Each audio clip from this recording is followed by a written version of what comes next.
Have you ever looked at your senior pet and wondered how you'll ever say goodbye? You are not alone, and that is exactly what we're diving into on today's episode of Tales and Tones. But before we get into that, I would love to share a little update with you. At Tales and Tones, we are on a mission to actually help modern pet parents simplify everyday care and elevate life with our dogs without having to sacrifice style or sustainability. So that is why we created Tales and Tones, the podcast, as well as the products. And it is really also a space where we get to share insights, real life stories, and thoughtful conversations to make dog parenting feel a little bit easier and a lot more connected. So I am so excited to share with you that our very first product, an elevated food system that was kind of created because of Piper's vet visit and then physio visit, and it's really designed to support more healthier and comfortable meal times for our pups. And it is really amazing to just discover how much that has improved her well-being as well. So we are working very closely with a lot of experts as well as some of our listeners who's actually joined our waiting list and trying to, shape this product together. So it's not just a product for pets. It's actually a product for pets that's designed by dog parents that, goes through these struggles every single day to give our dogs the best feeding systems. So you can actually join our waiting list. You can either go to the show notes at, our website at talesandtones.com or wherever it is that you're listening to this, or you can head on over to our Instagram at Tales and Tones, and the link is in our bio. And by joining this founding pack as well, you will not only just help us to shape a really awesome product, but you're also going to get early access to the product. We are going to have a lot of product testers, and you will also be part of the founding pack that is going to have some really cool perks and discounts. So watch the space. In the next 2 weeks or, by the end of the year, we are putting that launch date out and you can find out more. Alrighty, let's dig in. Hi there and welcome to Tales and Tones. I'm your host, Mariska, also known as Piper's mom. So today we are talking to an amazing guest, Chelly Fortun. And she is based in Toronto, a photographer, a certified pet nutritionist coach. Her work centers around documenting the deep bond between pets and humans. After caring for her dog, Manolo, through 3 years of senior decline, and her cat, Snuffles, through cancer, she began sharing their stories openly and found comfort in the community that really formed around them. So please give a awesome welcome today to our amazing guest, Chelly Fortun. Well, welcome to the podcast, Chelly. Thank you so much. Hi, Mariska. Hi, everyone. It's so lovely having you here. And Chelly, for our listeners, who might not know about your work or anything that you do, could you just introduce yourself to our listeners? Absolutely. Thank you so much for giving the mic over to me, Mariska. So hi, everyone. My name is Chelly. On Instagram, you might have seen me when Mariska posted it's Chelly Shoots, and that's because primarily I'm a photographer based in Toronto, Canada. And on the side, my full-time job, I do marketing, but then my passion side gig is really just taking photos of people and their pets. And my work really centers around documenting the emotional bond between pets and their humans. And I'm also a certified pet nutrition coach, so I spend a lot of time creating all kinds of content and connecting with people about, particularly right now, senior pets and the grief that comes with it when ultimately they pass, and just the tiny moments that make our relationships with our fur babies so meaningful. Oh, and it is such a important thing to actually talk about. And I mean, your work is amazing. Like, I'll link your socials in our show notes as well so people can actually go in and find you and look at it. But your work really centers about capturing that like bond, between the pets and the humans. And how did you actually start with pet photography? What draws you to it? So with pet photography, it was really, of course, it started with my own pets. I think like any other pet parent, my phone, like my camera roll is just all my pets. Wallpapers rotate between the pets. And it really started with my cat, Snuffles, who also passed away this year. He lived until he was 20. And So sorry. even though I had, oh, thank you, Mariska. And well, even with 20 years, which is so wonderful. Like, it was just such a wonderful amount of time for any pet parent to have. I still felt like it wasn't enough time with him, so I felt like I didn't take as much photos as I would have wanted with him. Like I wish, like in hindsight, I had went to more pet studios with him to take official photos, and I did more outdoor shoots with him. And even though he wasn't a big outdoor cat, like I just wish I had even more indoor photos. Anything that I could have done to preserve his memory. Um, and that regret really just shaped my mission. And I never want any other pet parents to feel like they didn't preserve enough of their lives together. And so I'm particularly drawn by pet photography, not just because of the pets, which is obviously the biggest bonus. I love spending time with pets, but it's truly about the relationship and highlighting that. The routines and the inside jokes that you would develop with your own pets, especially because they're creatures that don't speak the same language as us, but they somehow know us better than most people. And I just want to be able to document that connection to honor it because it's a love that's so often overlooked by the rest of society. Yeah, that is so, so true. And I mean, when you do look back at some of those moments, those are the ones that you kind of hold on to. And yeah, so that's really amazing. I mean, that's like, part of that. But you also mentioned something that I felt was really interesting. What role do you feel the nutrition actually played in supporting your pets? Because you've mentioned, Snuffles was like 20. Oh, the hugest role, Mariska. Actually, Snuffles was the whole reason that I got into pet nutrition in 2017. I'll do a quick detour on why I started. It's when I had taken him to the vet at the time he was 13.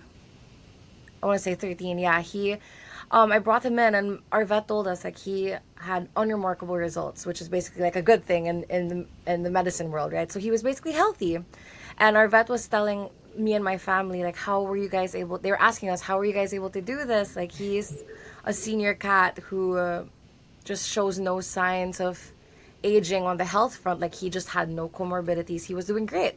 And so I told him like, we grew up with this person. Her name is Rose. So she's like my second mom. She took care of me and my sister growing up. And when she grew up on a farm. And what that meant for her was like being miles and miles away from a grocery. So all the pets that she had fed, whether it was her goats or her dogs or her cats, they ate very fresh food. And so when I told him that, he was like, "Oh, that's so unheard of because all the food that I give my patients here is like just the things that are regulars on shelves, like just like the kibble and all these things." When picked up something from my vet's shelf, it was a can of like cat treats, and it was marketed as like great for your senior cat. I picked it up and my vet was like, "Oh, Chelly, I'm gonna phase that out of the shelves. Actually, don't give that to Snuffles because it's really high in sodium." And Oh, that's when, wow. yeah, and that's when the gears started turning for me, Mariska, because I was like, okay, that's interesting that it was on a vet's shelf, but my vet was already removing it. But it was like the marketing was great for seniors, but then it was like, why is it so high in sodium and all these things? So that's when I realized like there were so many nuances to pet nutrition, and it made sense because they're living creatures. So of course, nutrition would play a big role in their lives. And all that to say, with Snuffles, it really just the good nutrition that when I started studying it really gave him extra years with us as he thrived into his like later teenage years, and later on with Manolo as well. Like having that education in nutrition and giving him all these holistic supplements in conjunction with the his therapies, which we'll go into later. It really helped us manage his arthritis and his gut health. and overall comfort. So I think with nutrition, especially with senior pets, it's not about fixing aging, but more of supporting their bodies so that the good days stay good for as long as possible for our senior pets. Exactly. And I also feel like it's very important for us to realize when it comes to nutrition, the same with us. We don't live on baby formula anymore because Yeah. we're out of that baby phase. Yeah. So it also, different phases needs different meals, and, it might change your frequency. But again, I do really encourage people that if you do want to go that route, don't just like Google something and decide, okay, I'm going to give my pet this homemade cook meal. Maybe like go and speak to your vet, go and speak to a nutritionist, and actually find out whether what you are giving is what your dog needs. And yeah, because you find people give interesting things, so it's Yes. also Oh, good. Yeah. so I completely agree, Mariska. With like the internet now, it's so important to really um, be careful with the information that you get online, because it's true, everything is Googleable now, true, but then it's, of course, it has to be done properly. It has to be in conjunction with specialists, with people who are educated on it, experts who have actually read books on it and studied it. And so I completely agree. Like, don't just like follow any recipe from a blog, or like, obviously, like, yeah, these are our pets, and it's not, you can't just give anything, right? Yeah. Exactly, exactly. And so Chelly, one thing that I want to kind of dig in, and I mean that is a video of yours that went absolutely viral. So many people commented on our Instagram as well when they heard I was going to talk to you, and they were so touched by that. And that was you giving your dog his absolute best last day. Like, for our listeners that maybe have not seen it, can you maybe just give us a little bit of a glimpse? What was that day about? And like, what made you want to share something that is absolutely, it was so deeply personal, and also like, well, I cried probably the first 10 times I watched it. So, yes, please do share. Thank you. Oh, that truly means a lot, and I'm so glad. I'm not glad that you cried, but the fact that you cried means that it touched you, and so I'm grateful that it was able to touch you in that way, Mariska. And so, well, the video was really just in the year that had been with losing Snuffles, because they're both my childhood pets. So from losing Snuffles and then ultimately coming to terms with the fact that we were just buying time with Manolo. Um, I the video was really more for mine and my partner's closure. Like, as Manolo's health was dipping every day, and almost like it felt like every hour, even as he was yelping more. We just wanted to document as much as we could with him, especially the happier moments. Because I think when your pet starts to dip in health, you want to be able to honor their memory in such a way that when you look back on your times together, you also want to remember the good times, because that'll help you get through your grief better. But then with the last day, so just to give context to those who haven't seen it, the video was really just centered around the last few hours we had with Manolo, and it was us taking him to a local park in the city. And we knew that there was a park with lots of dog parents, because we had been there multiple times with our own pets. And we just decided to place ourselves on a bench where there was lots of walking traffic, because our idea was not for virality, but we wanted to see people that day. Because the journey of dealing with Manolo's dementia and degenerative myelopathy was extremely isolating for us. And so we wanted to talk to people, because as we went through our journey, we learned that what helped us get through it was really just being around people, specifically pet parents. And so we knew we wanted to be around that. And more importantly, like, it was just Manolo was the biggest people dog.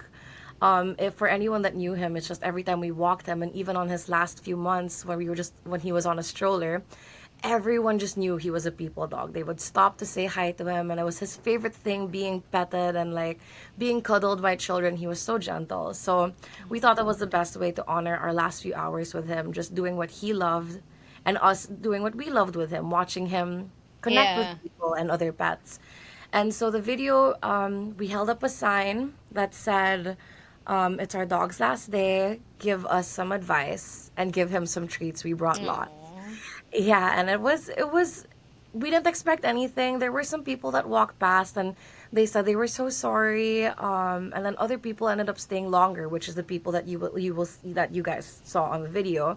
Some people stayed with us for 30 minutes, others stayed with an hour, and so the video was really just like very small snippets of what those last few hours looked like. And to me, why I wanted to share it was at that time I just felt so compelled to do it because I thought if even just one person going through what we were going through could see it and that they could feel just a little less alone, then I know that Manolo would be so happy. Like that would be such a great way to honor his legacy. Like if he could help another dog who's also going through dementia or degenerative myelopathy or any sort of senior decline, then we'd all be happy. Manolo would be happy. My family would be happy. Just being able to help others. Yeah, because I think it's such a crucial thing. And, watching that, because for me, I was watching it and then kind of thinking about our dog, Piper. And I was like, oh my gosh, if this was her last day, like, Yeah, kind of what would we have done? And, like, yeah, but there's also, I feel, so many key factors that leads up to that day. I mean, you guys didn't wake up in the morning and be like, okay, today's the last day. What were some of those key factors for you guys when you actually really decided, you and your partner, okay, you know, this is it. This is what we have to do. And it is really, it's scary. It is not talked about enough. Not everyone is like supporting you when you go through that. It's not like when you lose a child. it's a great question, Mariska, and I completely agree with you. Yeah, throughout this year, there was a lot of judgment while Manolo was alive, both from pet parents and from people who've never cared for a pet in their lives. Like, and I think what this year had taught me about being a pet parent, this piece of advice that my mom, because my mom doesn't live with us, so my partner and I would always hop on a call with her. Like we'd cry basically every night, and so I'd always talk to my mom. And one thing that she would always tell me as reassurance was that like no one knows Manolo better than us. It wasn't an overnight decision. We were dealing with it for months. It started with just yelping at night, and we, at the time, weren't educated on canine dementia because, as you said, it's just not talked about enough. Like, even when I started talking to more people about it outwardly in the world when we were commuting, like going to see our specialists, people were shocked. They'd say things like, I didn't realize dogs could get dementia like Yeah. us. And yeah, so some of the key factors, honestly, was just like a very slow accumulation of factors, is how I would describe it. Obviously, as a pet parent, you never want to let go of them. And it is, as the months pass by, it's more of just coming to terms with the fact that they're living for you rather than they're living for themselves. And so you see it first physically in the canine dementia progressing. So with Manolo, it started with a yelping at night, and then it started happening every night. And then from every night, it would go on until the mornings. Wow. And then from mornings, it would just be the whole day of him screaming. And so then you would start to compare his normal days where he was just such a happy dog running around, trying to get food from my nieces because my nieces would spill food for him at their dining table. And then he would have regular walks where he was actually using his legs, but then his legs started to lose mobility. And it was also just comparing the arthritis making even gentle movements for him painful. So in line with him losing his mobility, he was in constant pain. Like if like when we would go to his chiropractor, you could feel just like the stiffness and the swelling. His legs just looked so swollen from inflammation, despite all the supplements and the medication we were supporting him with. It's just his senior sicknesses were progressing much faster than he was healing, and you're desperate for what people call glitters and glimmers of hope. So it's glitters because there will be some moments of normalcy, and for us that was his eating time. He was still such a happy eater, and he finished his meals all the time, and that always got me and my partner hopeful. Okay, if he's still, because to us, a dog would have truly given up only if they stopped eating, right? Yeah. Like that's like the logic that we were going with, but that we were going with for months and months on end. But then ultimately, in speaking with our chiropractors and our physiotherapists and our holistic vets and just other people who also had senior pets. And also, I want to give a shout out to Ingrid of Toronto Dog Moms. So she's this person who runs the community of dog parents in the city.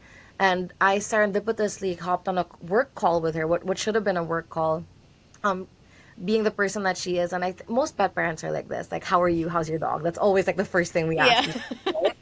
And that's just so telling of a pet parent, right? Like there's such a inherent like practice of compassion and wanting to learn more about the other person from pet parent to pet parent. But so she basically just asked how we were doing, and I told her Manolo's not looking too good, and I'm at a loss because it just he lost the spark in his eye, and you can really see it. Like I'll show you pictures, Mariska, that you can also put side by side if you want, and it's just from a dog with like you could like see glimmers and just like sparkles in his eyes to just a dog that looked so exhausted. She was getting blind too, and yeah, she basically told me, I have some resources that can help you. Let me know what you think, and just this is just my way of helping you. Like just this is my way of just helping you understand yourself and your family better. And one resource was LSU's, it's like the Louisiana State University, I believe, Vet Med. It was a quality of life scoreboard, and so my partner and I did it on the way home on the train with Manolo. And when we were checking all the things, what really just made Manolo's quality of life shoot up was just his mealtime. But everything else, it was just a very low quality of life.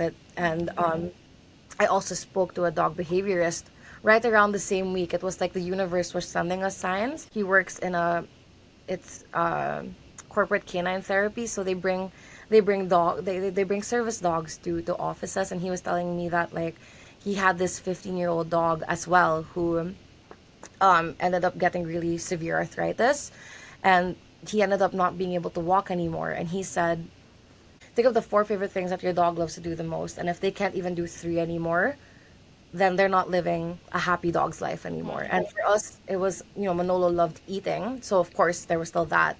But Manolo loved his walks, which he couldn't do anymore. We bought three different kinds of wheelchairs, and he just wasn't able to use them. He was becoming paralyzed. Like the degenerative myelopathy just wasn't allowing him to use his limbs anymore.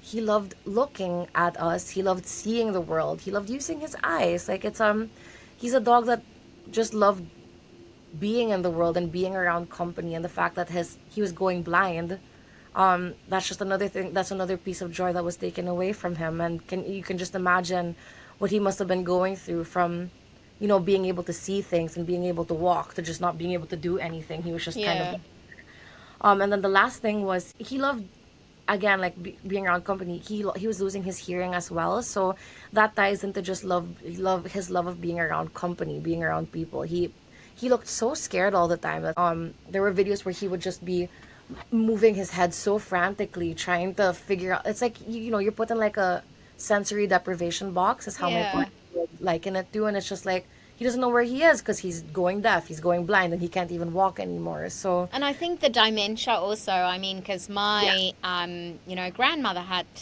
dementia, and I'm so sorry. thinking, when she went through some of these things, and like, she didn't know who she was, where she was, and one of my sister's dogs actually also had dementia, and when they go through things like that, it's like you need to also understand that, if someone just put you in a room and you don't know where you are, and Yeah. then, there's moments where you're like, okay, I know where I am now, and then the next moment you're like, oh, where am I? And then you can't hear, you can't see, and so it's really it is a lot. And like, did you feel also with? I mean, you guys went to a lot of specialists. You had a lot of veterinarians that you were Right. asking. Like, what kind of role would you say that all kind of added up on that whole experience with Manolo? Oh, the biggest role, honestly, Mariska. They were so crucial in this whole journey from Snuffles to Manolo.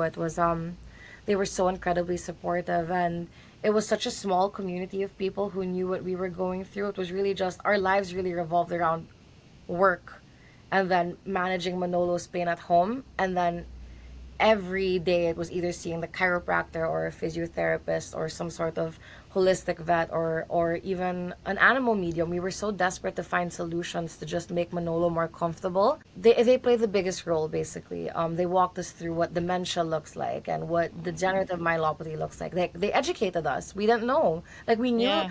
we knew that pets went through certain sicknesses, but I just never in my life would have thought that one of my pets would go through dementia and like degenerative myelopathy at the same time. And what arthritis pain could do to a senior dog, it was also destructive to Manolo's identity. Like he was just losing all the things that made him himself. And so having these professionals who are also so compassionate at the same time, I think that was very key. Like having professionals who weren't condescending, right?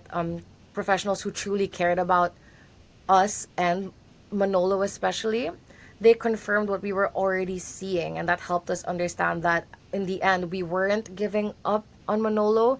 It was us protecting him from suffering any longer. I think that resource that you had also to like the quality of life, maybe we'll link Yeah. it up in our show notes as well so our Yes. listeners Yes. can, have a look at that because that's one of the things that I've always said, if we always wanted to do the best by Piper, I mean, she's already had 8 surgeries Yeah. and, so we always want to give her the best. And if we know that she's not living her full life and there's nothing that we can do anymore, then, that's kind of where you need to ask these questions. What is better for your dog? And, what can you do to best support them in this situation? And I mean, you've had huge outpour of support, but there was also a lot of criticism Oh that yeah. you guys got from people who might not have understood the situation or for whatever reason. So how are you doing emotionally after this whole roller coaster? Oh, thank you for asking. It's you're right. It's been a whole messy mix of grief and relief, and then waves of heartbreak, and of course, joy, in the sense of knowing, like meeting people like you. Obviously, like I'm so grateful that Manolo. Like I keep telling you over email that I'm so grateful that we connected through Manolo, and that's what our dogs do for us, right? Like they connect us with like-hearted people. Emotionally, like the support has been overwhelming in the best way, and the criticism has been really tough to deal with. I'm not gonna lie and say that like like I can handle it. Like I do cry when people say like some very mean things in the comment section, especially because it's just been a year filled with all kinds of judgment like that, from people who would say you're keeping him on, you're so selfish, to like people would just say just do it already. So there are very very contrasting opinions, and at the end of the day no one knew what we and Manolo were going through. All that to say, it's just like when people didn't see the full picture of his health and they got to say whatever they wanted to say, it was both hurtful and happy. So it's just confusing, but ultimately Mm. I'm healing. This has been a very healing process, and I'm grateful. And I'm just now learning to separate the love that I have for Manolo from all the noise. But how do you kind of hold space? I mean, for your grief as well, because it's not like your Manolo was part of your family for 15 years, and like navigating everything, especially with all the decisions and things that you have to make. Like, yeah, how do you hold space for that grief as well? That's a great question. How I hold space for him now is, of course, allowing myself moments like this where, like with you right now, or like if people message me, asking me for advice on how we know, I allow myself to talk about it. I think the video becoming viral has become such a huge opportunity for me to make sure no one ever feels the way that I had felt throughout the year. My friends and I joke about Manolo wearing a little suit up in heaven, just like making all these business deals, and Oh, and so for me, it feels like now I get to talk about what I went through because no one really asked about it while we were going through it, apart from my childhood best friends. But it was really just me and my partner going through it with Manolo. Like we'd stay up sometimes till 7 a.m. and then we'd have to go to work. And, like even at work, we would just go about our days and people would, like, it would just be very surface level, like, how's Manolo doing? And then we'd jokingly say, same old, but we're hoping for the best. But, yeah. no one really cared to ask about the deeper things. And so I just hold space by allowing myself to talk through the grief and through all the experiences that happened with Manolo to others. Whenever I have moments where, like, let's say, for example, the other day I was at work and then I decided to open my photo booth just to take pictures with my photo booth on my laptop just to take pictures with my work friends. And the first picture that popped up on the default was my last picture with Manolo, and I completely Oh, forgotten that we had taken that photo, but it was a picture of him looking really exhausted after one sundowning episode. And I basically just stood up and went to the bathroom. Like I couldn't handle it. So I put down my laptop and I excused myself and my friends. I didn't, I just stood up and left. And I went to the bathroom and I allowed myself a really, really good cry while I was at work. And so that's, I feel the best way that I hold space for my grief right now is, the thing is, grief isn't linear. And so no matter how many months have passed already, like you're still going to be dealing with it. And grief is the way that grief works is you're just going to be living your life trying to accommodate around it. And so whenever I have strong feelings about my grief with Manolo, I allow myself to feel it. Like you just have to, because when you brush it under the rug, it's just going to compound and then it's just going to be worse and worse the next time it revisits you. So whenever, that's my biggest piece of advice. Like if, hold space for your grief in the moment that you actually feel it, because you need to, it's easier to internalize it as you're feeling it already. because I think a lot of people kind of keep that in, or no one Yeah. at work's going to understand why are you Yeah. crying about a dog, and for Yeah. other people they might fully understand, but it's Right. really kind of opening up about that. So how important was your community for you during this time? Oh, so important. Like, and that's the community for me is everything because at that time I honestly didn't have it aside from they were my community. Like having the vets and having all the specialists, the physiotherapists, and having the chiropractor. Like they were really our best friends in the process. And the day before the last day video, we actually saw all of them. Like my partner and I rented a car and we visited all of them wherever their clinics Oh, were. And when we called them up, telling them this was that week was going to be the last week, they were all like, "We're carving out wow. a time in our day just to say bye to Manolo," because they were there for Manolo through it all. Like in the moments where Manolo was slowly starting to show signs that he could possibly walk again in the water treadmill, the physiotherapists were screaming. They took videos and we all screamed together and we were celebrating those moments. Even our chiropractor, when Manolo slightly used his wheelchair for a few days after he had realigned his joints and all that, like he was also celebrating that with us. And we had even met, I forgot to mention this to you, Mariska, but during this time, my partner saw this pet portrait contest online and he sent it to me and he was like, "We need to join this with Manolo." And I was like, 100% we do. So I filled out all the details. I wrote a little blurb about us and Manolo and we won. Wow. And so, yeah, and so we have a portrait. So I'll show that to you also here. But that photographer friend that we ended up meeting in that studio, like he became one of our closest pet parent friends now too. So we also watched the sunset with him and his partner in Oh, their patio, and we spent like an hour with them, even though they had just come back from a family trip in Montreal. So everyone carved time in their day. Just as they were like, it's non-negotiable. We're seeing Manolo before he passes. And so, all that to say, like having people just be there for you with zero judgment and 100% support is so crucial.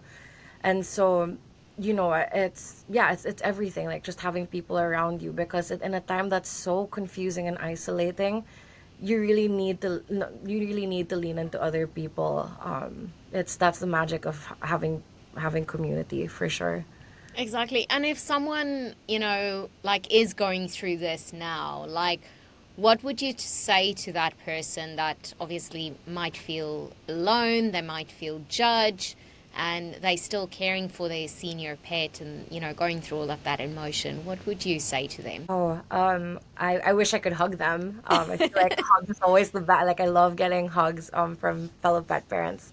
They just feel so sincere, and they are, yeah. But I would tell them that they're not alone, and I know that sounds cheesy, but like it's in the time in those moments, like hearing those words are so important. I remember first joining a Facebook support group for canine dementia, and that's one of the things that really helped me understand more about Manolo and his needs, and also just my partners and my needs, because people would also just talk about, hey, like they would, on that Facebook support group, they'd say things like, we didn't sleep at all last night, like this is really tough, so people would open up about it. So I want to tell people you're not alone, and you're not a bad pet parent for struggling, whether it's financially or some days you feel really exhausted from sleepless nights and you're trying to balance performing really well at work and also being the best pet parent that you can be. You're not a bad pet parent. There are only 24 hours in a day. Yeah. You only sleep for, if you're lucky, 7 hours. And you only run on so much energy. And loving any pet, especially if they're a senior or they're going through things, even like Piper, who needs a lot of care. It's one of the hardest and bravest things any person can ever do in this life. And know that the right people will understand. So don't allow yourself to drown in isolation. I think it's really important to seek people during this time, like join those Facebook groups. You don't have to post if you're not feeling like you're ready to share what you need to share, but it's, just having that resource to read through those posts and understand, oh my God, there's another person in Arizona who also didn't sleep because their dog was screaming the whole night. And she's frustrated too. She loves her dog so much, but she's exhausted. And Yeah. I'm not a bad pet parent, I'm just human. And the people who judge, like if there are people who judge you when they see you pushing your pet on a stroller, or they see you carrying your pet with a harness trying to help them walk again, or they see you bringing your dog to therapy and they say things like, it's just a dog. They're speaking from fear, and they're speaking from lack of knowledge. And at the end of the day, it's always a projection. They don't know you. Just search for the people that will understand, because they're out there. There are people who are literally going through the same thing you are going through. You just have to look for them, and like they're online. They're in your nearest dog park. So Yeah. Oh, that's trust. amazing. And I Yeah. mean, what do you kind of also wish more people understood about that, like end of life care for senior pets? I think the biggest message I have to say would be that euthanasia is not about giving up on your pet. It's about compassion. When I visited our holistic vet on Manolo's last week, our vet tech Jessica, who was also there for us with Snuffles, when we were crying together and she was holding Manolo, and this is a vet tech who had been a vet tech. She's been a vet tech for 20 years, so she's seen all kinds of pets, all kinds of sicknesses. She looked at me and she said, "I want you to know that you were the best pet parent that Manolo could have ever had, and you guys did everything by him, and you're not giving up on him." And she said, as a vet tech of 20 years, I want you to know that I wish we could offer this same grace for humans, because we're giving them we are giving them this compassionate gift of ending their suffering. Yeah. And so the goal wasn't to extend life at all costs. It was to preserve dignity. It was to preserve comfort. It was to preserve Manolo's peace.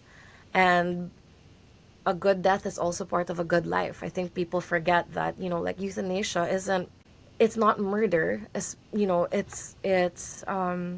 Manolo just wasn't happy anymore. He wasn't himself. He wasn't able to do anything that made him happy anymore aside from eat. That was the one Yeah. thing. And then Wow. all in the 24 hours of his day, he was just screaming. So Wow. it's not about giving up on your pet. It's about understanding that they're living for you and they're not living for themselves anymore. Exactly. And I think, you know, like if you've lived with your pet for that many years, you definitely know when, you know, that time is kind of there. And obviously That's true. you've gone through the checklist, you've done everything you can. And like I mean, when it was that like last day, what did you want that last day to actually look and feel like for him? And what was moments from like that day that you feel will stay with you the most? Yeah, so with this last day, we just wanted it to feel soft and familiar with no fear and confusion, just love. So why we chose to go to a park with strangers is because we knew, just from always going out with Manolo, we knew that people would always want to pet him because he was so darn cute. And so he got only pets that day. And so that really gave him the stimulation, I think, and that reminded him of what gave him joy, even just like a small glimpse of that right before he passed. We wanted to make him feel like a puppy again. Yeah. And that's not to say that we didn't, it's just like he struggled so much in the past year. He looked so confused all the time, so we really wanted that last day to just feel like love to him, just like all the pets and all the cuddles. A moment that would stay with me the most that day was when everyone had left the park, and it was just me and my partner, and we just sat with Manolo and his kids because we brought his kids with us, and we were just processing it. And then it was that moment in time right before we had to walk back to meet our friend who would ultimately drive us to the appointment. But it was that moment in time that felt so long and also so hurried because we knew that the next thing that would happen would be like our saying goodbye to him. Yeah. Um, so sorry. No worries, I'm crying too. I think the moment where it's like, that it's leading up to, like, because we had been so happy with strangers and their pets and just seeing them with Manolo, it was a nice, almost distraction for us for a bit. And also for him, we were happy he was happy. But that moment where we were just alone with him, I felt it was so important to me and Sean, my partner. It felt special because that was the first time in a long time that Manolo wasn't screaming Mm. or just like wailing and like looking around in confusion. It just he looked so at peace, and Wow. it was almost like his way of telling us that he was ready to go. And I think that was a nice gift for me and my partner, because even then we had cold feet because we didn't want to let him go. But he just looked so ready. It's just special, that bond. Like any pet parent will know that a moment when you lock eyes with your pet and you can understand what you're saying to each other. I just felt like Manolo gave us that present that, he told us, I'm so exhausted. It was like his way of Mm. telling us that he's so exhausted. And like my partner was saying, if we could imagine him just doing all the things that made him happy again, because like Yeah. we believe in doggy heaven. And so, like, I can imagine, Exactly. yeah, imagine him just running around again and eating and just like seeing things, like And anything not but be in this. pain. Yeah, Yeah, like he was exactly. really just struggling. He couldn't even Oh, walk on a wheelchair anymore. So yeah. yeah, that moment that's what I always remember, like Oh. just him being at peace. Yeah. Oh, that's so Yeah. special. And I mean, during that time, this obviously was a lot that was going on for you. But what was some of the best advice that you feel that you were given, or even comfort that you received during that time, whether it's from friends, the community, some vets? Yeah. The best piece of advice, oh yeah, there are so many wonderful pieces of advice even after. But one piece of advice that I remember on the last day is something that I tell people now when they ask me for advice about how do we know when it's time. Um, there was one lady who we met at the park, and her dad is a canine behaviorist and trainer, and he's been that for many years, and she sat with us. Um, and she said, you know, it's funny that I saw you today because we actually saw her on the way to the park also, and then she bumped into us again when we were at the bench. She said something was telling me to just be with you guys today, and it was because of this. And so she said, it's funny that we saw each other today because last weekend my dad hosted a little seminar at his farm where a bunch of pet parents whose dogs were going to be trained by him, and he's in his 80s and he's still training dogs. This Wow. man is passionate about his community and about dogs and dog parents. And she said in his seminar, because they had also had unfortunately had to put some of their family dogs down, someone asked him, how do you know when it's time? He said this line, and it was, when your dog is no longer doing the dog things that make him happy, then he is no longer living a happy dog's life. And I said it earlier, but then it really resonates with me because, like, this whole year I had been holding on to Manolo thinking that I was being the best parent that I could be. And I know I was, because we were exhausting all options, right? Trying to figure out whether we could save him and bring him back to normalcy. But ultimately, when we had exhausted all the options and we actually did the treatments for months on end and nothing was working, that stuck with me because it was like, I realized that Manolo wasn't. I was selfishly keeping him around for myself. Like, even the days when we would have to go to work, like I'm looking now at the spot where he would be. We would have to like make a little crib for him just to make sure he didn't, because he couldn't walk anymore, right? And we're not advised to leave him on his wheelchair unsupervised, obviously. So we would create this little playpen slash crib for him and pad it with all these blankets and all these pillows. And all he would really do is like, even his legs here were getting really Wow. weak. So he would just kind of lay there like a plant, but not even lay in comfort. He'd be screaming. When we would get home from work, he'd be screaming. And Wow. so it's just he wasn't a dog anymore, you know? Exactly. So yeah. Wow. And what do you kind of wish that you knew earlier, whether it is emotionally or practically, that might help others that is going through this? I think one practical piece of advice would be that I wish I knew that anticipatory grief is real. I didn't know I was going through it. Now I do in hindsight, that I was already grieving Manolo while he was alive. And so I also want people to know that it's not a sign that you're making the wrong choice, and it's a sign that you actually love your dogs very deeply. And that I wish I had documented more things earlier. So, like, what I mean by that is, at the time that Manolo was going through all his sundowning episodes, my partner and I didn't want to document him screaming and yelling, obviously, because Yeah. for me, it was, if I documented it, and I showed it to people, that was, to me, it felt like defeat. Like, I didn't want to acknowledge that his dementia was winning. But now in hindsight, I realize that I wish I even documented the bad days. And so I know that sounds weird, but like, I'll get to it.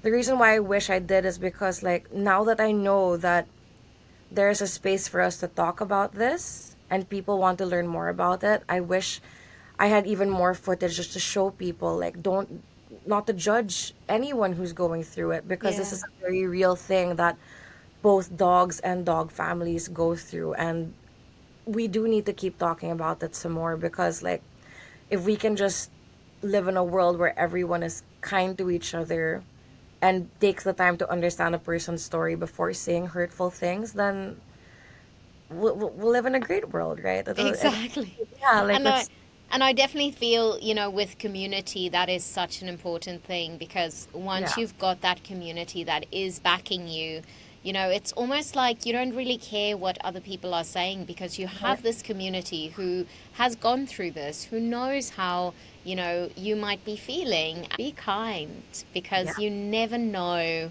what someone else is going through, and like, show up with empathy. It's funny when you can online, just comment something hurtful, but right. yet if someone stands right in front of you and you have to say that same thing to them, to their face, you're most likely not going to say that.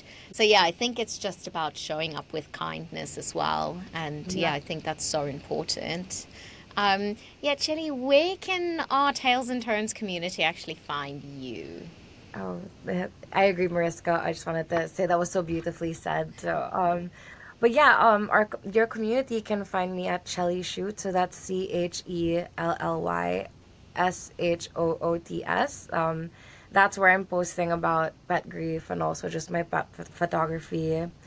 And yeah, feel free to reach out and ask me any questions. I'd love to direct you to resources on what like helped us get through the year that had been, and also just resources that helped us ultimately make that decision for Manolo and for our family. Awesome. Well, thank you so much. I'm definitely going to link some of those resources on the show notes as well, so it's easy there for you, and also your socials as well, so people can reach out to you as well.